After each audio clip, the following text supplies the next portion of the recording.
I don't think it's working out anymore. What, the beard? Yeah, like, it's been a year, it was cool in New Zealand, but I just don't feel like myself anymore, you know? So, kill beard? Yeah, I think it's time.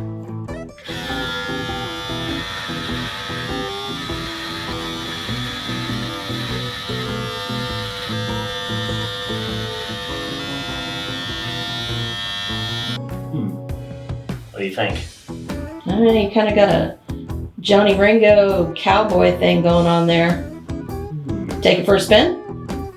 A few minutes later. Yeah! Welcome to the What's Update. My name is Xander IMDb, and for this season, I'll be your Huckleberry.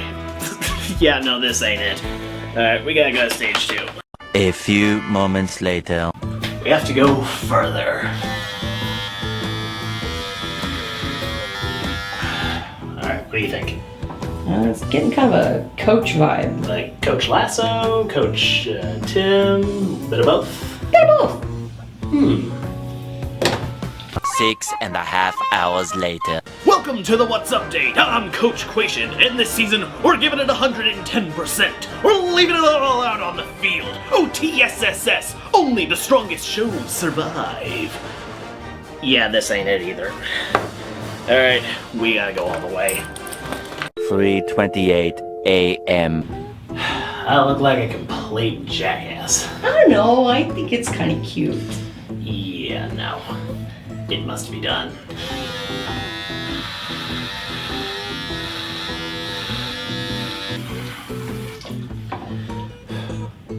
Oh, there you are.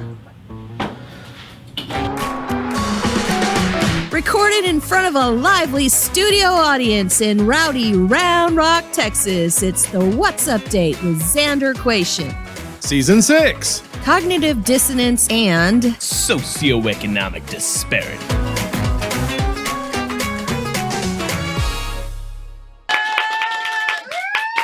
Nice to be back, ladies and gentlemen. Welcome to the What's Update. I'm Xander IMDb. Here's what happened. Due to financial troubles, the DNA you gave to 23andMe to check if you just might have the N-word pass may have ended up in the hands of foreign governments, insurance companies, and loan officers. That's right, boys and girls. According to the company's privacy policy, your medical information, which, by the way, is not covered by HIPAA health privacy laws, is a, quote, saleable asset in the event of a merger or acquisition. Beautiful. Yeah, so in reality, it's more like 23, me, and the highest bidders. On the other hand, now I'll know where to find the STL files for my master plan to clone Patton Oswalt and Stephen Colbert. Now, speaking of evil corporations, in an unsurprising crossover of medical and technological dystopias, Microsoft announced a new line of AI tools for medical imaging and healthcare data analysis platforms. You've heard of the elf on the shelf? Now get ready for Deus Ex Doc in a Box. For real, y'all. Is this shit necessary? I mean, our director knows what her blood work means before the endocrinologist even walks into the room. Surprise, surprise, it's perimenopause. That's not fun. Sad but true. And you know what? I'm actually surprised they weren't already using AI. Like, have y'all been to the doctor in the past 10 years or so? It's like a trip to the damn DMV. They just sit there typing on their computers while avoiding eye contact. Well, nobody wants to look at you because you're so goddamn ugly. Yeah, I'm a case study here. So, I don't know, maybe Fallout wasn't so far off in the first place. Okay, just step right up, Wastelander, and let Dr. Spachemin hook you up with some Radaway and a Stimpack. Yeah. just for safety's sake, you might want to save first. I know y'all are save scumming, I know. It's Bethesda, you gotta do it. It's a requirement. It's true. Now, we know that Democrats and Republicans believe and vote differently, but maybe it's because, as the saying goes, you are what you eat. According to recent investigative reporting... Why I eat fruits, nuts, or vegetables. Does that mean Republicans eat assholes? You might be onto something there, and shut up, Craig. We're trying to start the season right. Shut the hell up. All right. Okay, fine. Anyway, how about we roll that one back up to the top? Okay, let's go back to you are what you eat. As I was saying, you are what you eat. And Craig is eating assholes. So, according to recent investigative reporting from the Washington Post, Democrat campaigns tend to spend their lunch money on places like Panera, Whole Foods, and Chipotle, while Republicans spend their per diem at McDonald's, Chick-fil-A, Jimmy John's, and Starbucks? Question mark? Okay. Honestly, I'm shocked that Republicans will get within a 5-block radius of a Starbucks establishment. I mean, don't they know that's where queer young woke people hang out? Queers! Oh no. Oh god. Queers! I'd be so triggered. There's so many queers. Actually, on second thought, maybe they're going incognito for the holiday season to make sure the cups for the venti double mocha caramel lattes are sufficiently Jesus-y. They'll tell you to keep the Christ in Christmas, but he's nowhere to be found in their Cheeto-dusted freedom Bibles. Oh, damn. Project 2025, he ain't there either. Made in China. Made in China.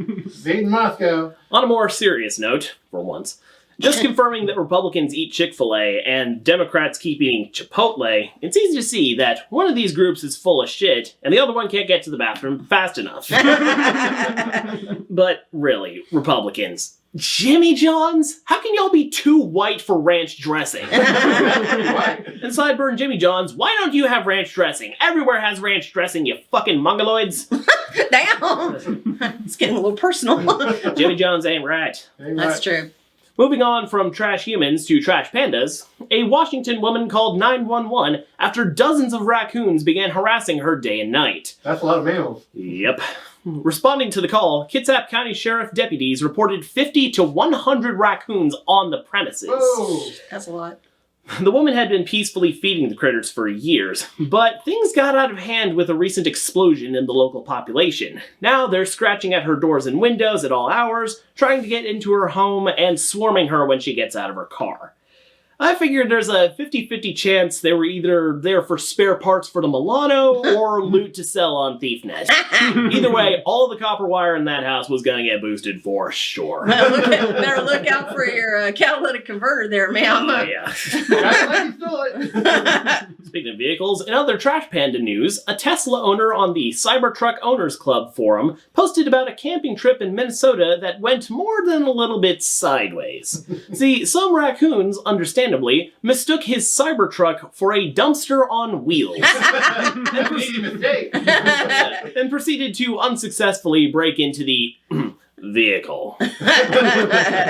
Raccoons mistaking Cybertrucks for dumpsters it's entirely understandable. But the fact that people still mistake Elon Musk as human is wholly unforgivable. That is for damn That sure. is not a mammal. No. Here's a game called Mammal, not a mammal.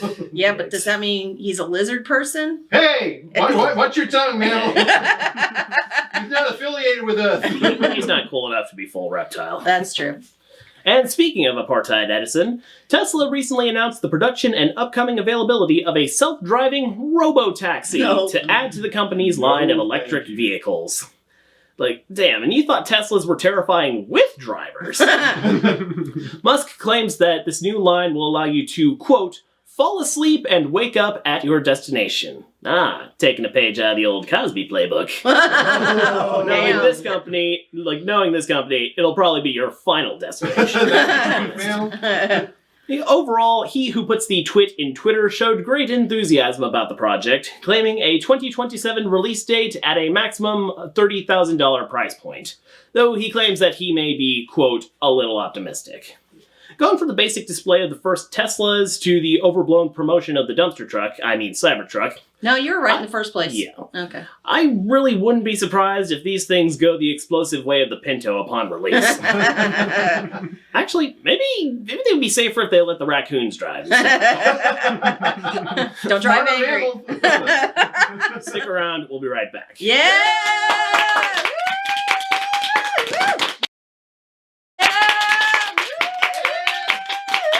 Welcome back. If any of y'all have had a bit of experience with theater, you might have run into one of those Shakespearean insult generators, where you'd roll a random number or use the letters of your name or something like that, grab a component from 3 categories, then splice them together, like, thou droning clapper-clawed barnacle. with the hard R. And Other examples of this might include the Sailor Insult minigame in Sly 3, or the Professor Poopy Pants name generator from Captain Underpants. Tra-la-la-la. These days, it feels like Republican conspiracy theories use about as much effort as these classic children's games with how low their standards have sunk. They had standards? You might be onto something. Okay. When it's not a half-assed rehash of old talking points, it's a quarter-assed grab bag of bigotry and second-grade reading skills. So, hear me out. If you survey the vast array of conservative conspiracies in the modern era, it starts to look like someone combined a Mad Libs sheet with a blindfolded game of darts. Ow! It's like, alright, let's see. Big money. Alright, Haitian immigrants are eating dogs. Alright, run it! In the long run, this is a pathetic last-ditch attempt at stirring up attention for a platform bogged down with nonsense, lack of planning, and figureheads that brag about barely passing a cognitive test. More specifically, I think that this absurdist garbage is because of several compounding issues. For one, it's the result of an increasing level of apathy and callousness when it comes to Republican bullshit that is symptomatic of their current situation. Half-cooked conspiracies have been the basic bread and butter of the Republican Party for years now, and people are just getting sick of it. As a result, they're throwing everything at the wall to see what sticks, but the wall's so covered in half-boiled pasta water that it just slides off anyway. It's not pasta water. That's gross. That's disgusting. It is sticky, though. Nasty. Moving on! For a nice litmus test of this, look at some of the recent Lincoln Project ads opposing their nonsense. This campaign is known to have a very callous, hard-hitting tone towards red caps in their ads, which is what makes them so refreshing for a Borscht Belt soul like myself. They basically do my job, but without the funny bits, if we ever even had those. Yeah, I think you're highly overestimating what you do. My stuff's funny.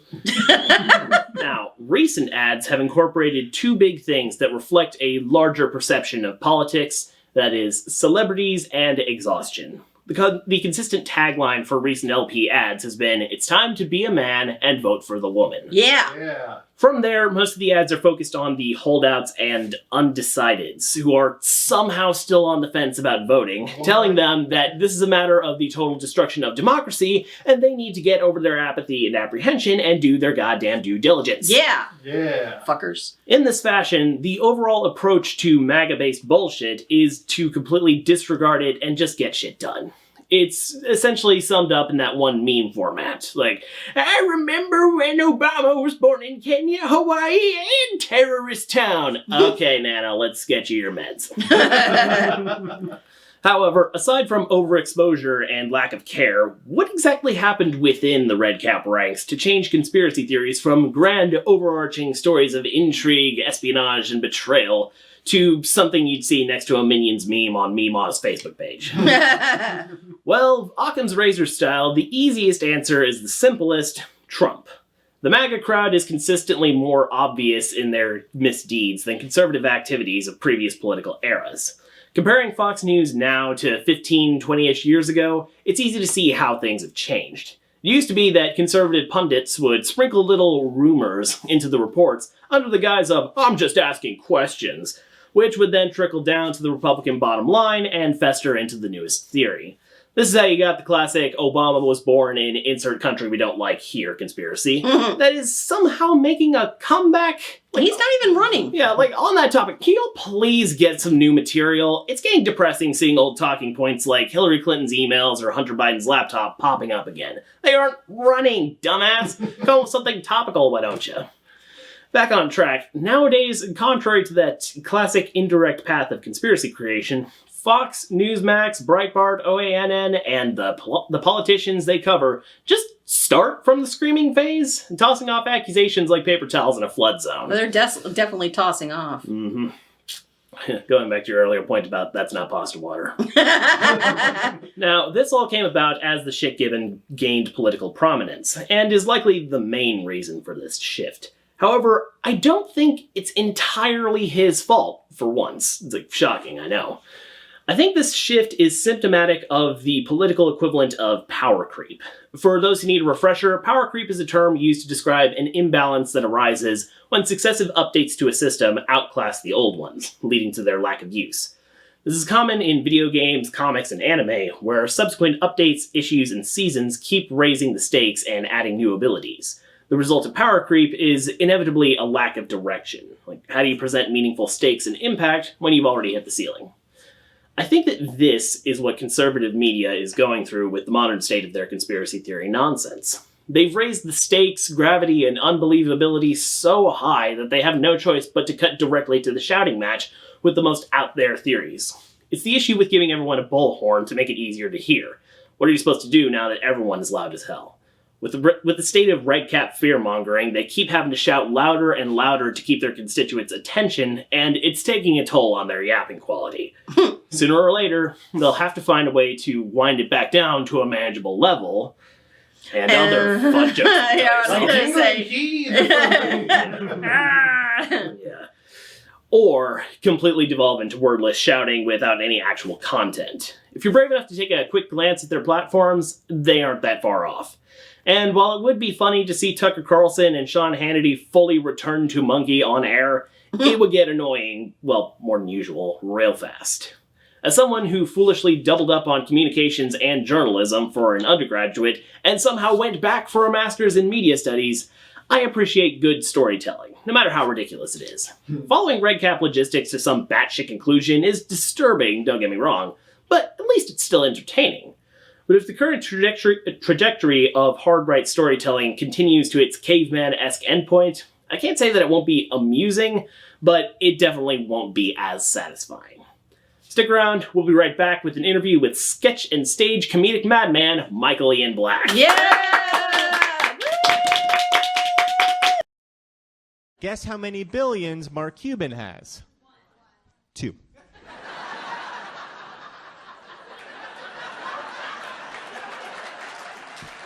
Not a lot of billions. Honestly, just 2 more billions than I have. Welcome back. We're here at the historic Hideout Theater in Austin, Texas, just down the street from the state's capital, with our incredible guest right here. Why is it historic? Well, we got a long history of, death, dismemberment, and everything in between that makes for good comedy. All right. So, we'll start with our standard questions. Who, you, what to do, and why. Okay, my name is Michael Ian Black. I'm an actor, I'm a writer, I'm a comedian. I do some other stuff. Why do I do it? I don't know. What the hell else am I going to do? You'd be surprised how common that answer is. The comedians on the show. Well, I was like, hey, couldn't see myself doing anything else. I mean, it's just what I've done since I was a kid. And then at a certain point, people started paying me for it. So if they're going to pay you to do shit you're already doing, why not just keep doing it? Was there like a defining moment in your childhood where you made a large number of people laugh and I like this? Well, no, I was never intending on being a comedian per se. I was intending on being an actor, and I did a play in summer camp, and I was like 9 or 10, and I was just like, okay, well, I found my career. But you know, like the day before, I was going to be like a long haul truck driver, and the day before that, I was going to be a professional baseball player. So I don't know why that in particular stuck. But it did, and I just haven't really wavered. Do you have any projects that you're working on right now that you'd like to tell the audience about? I do, but I'm not allowed to talk about it. Come on, nobody watches the show. Right, I know they don't. When is this coming out? Probably sometime in October-ish. Oh, okay. Well, so this Monday, I guess it's public, that I'm doing this new show on CNN called Have I Got News for You, which is a British import being brought over, and it's a comedy news show hosted by Roy Wood Jr., the comedian, and then me and a comedian named Amber Ruffin. Oh, nice. Mm-hmm. Getting it from all over the place. Mm-hmm. Right. So early in life, you lived in some of the major U.S. hubs of comedy entertainment, such as Chicago and New York. Do you think that growing up in those centers of entertainment affected your life's trajectory? Well, I didn't grow up in Chicago. I was born there and didn't perform a lot of comedy there because I left when I was 4. Mostly grew up in New Jersey, and more so than living in New York, I would say probably living in suburban New Jersey may have informed my choices more than anything else, just because it was a very sort of shitty, is that the right word? It wasn't like a place that was conducive to people like me who weren't necessarily like jocks and weren't like into Bon Jovi, and you know, I never quite fit in, and I think people like that, people who, you know, just sort of feel a little bit on the outskirts, tend to gravitate more towards the arts, and that was certainly my case. And then, you know, living in New York was incredibly formative. I went to school there for acting at NYU. I met people who would go on to, I would go on to work with up until this day. So meeting that group of people, being in New York, was a great, great training ground. Amazing. Now, speaking of that, you said you were at NYU for a while, but your wiki bio said that you had dropped out to do some promotional work for a Teenage Mutant Ninja Turtles traveling show? That's right. That's right. And on it, it said that you played Raphael. Uh-huh.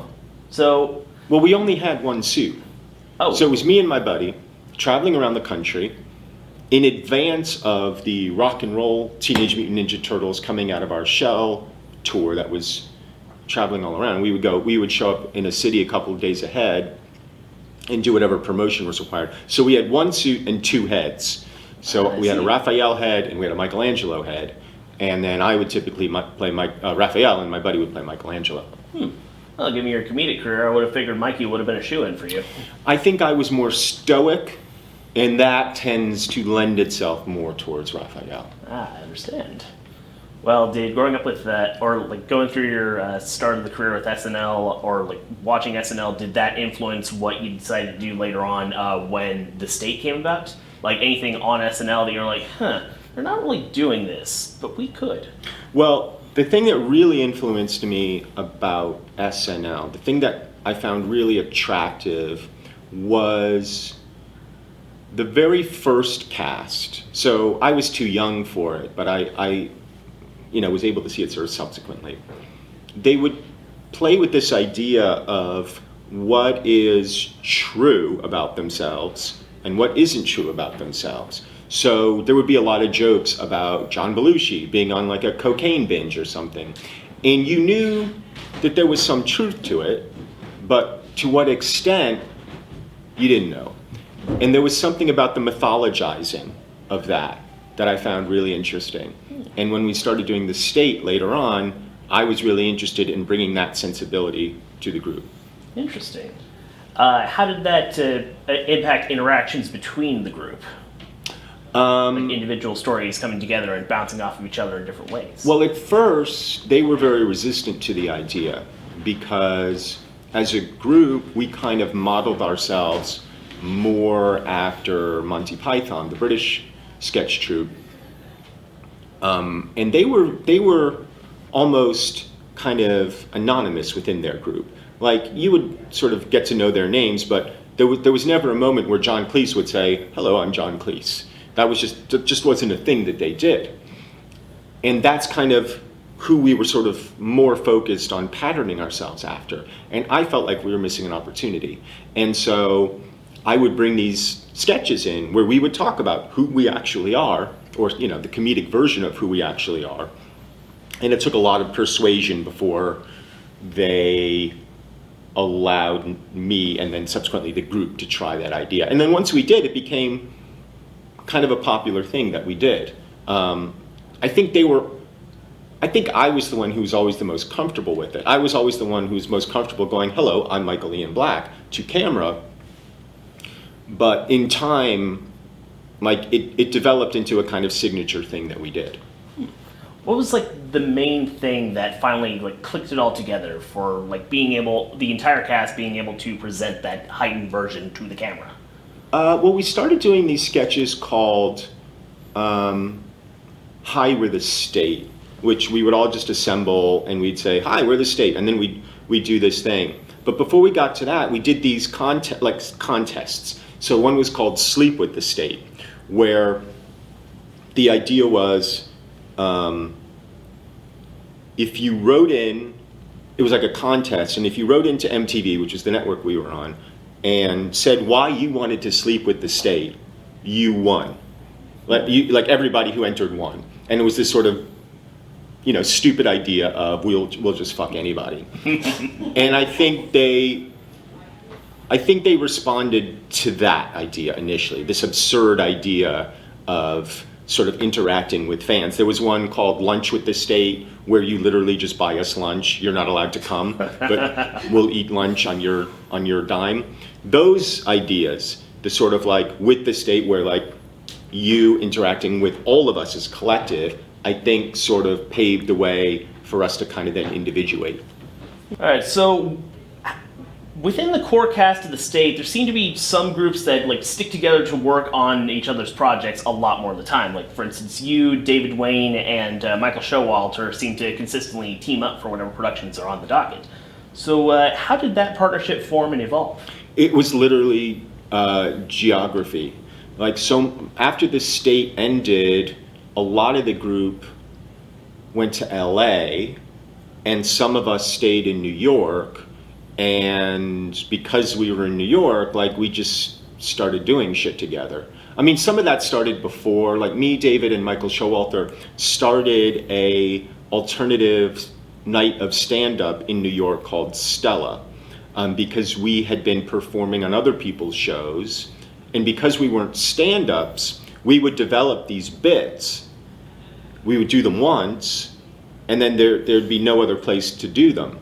So we started this night of stand-up called Stella, which would be a little bit more professional than the like ratty venues where we might perform those bits the first time. So we wanted to elevate that experience. And then so that trio, the three of us, turned into a proper sketch comedy trio over time, and we ended up with our own television show, and then those guys went off and wrote Wet Hot American Summer. I wasn't involved in that.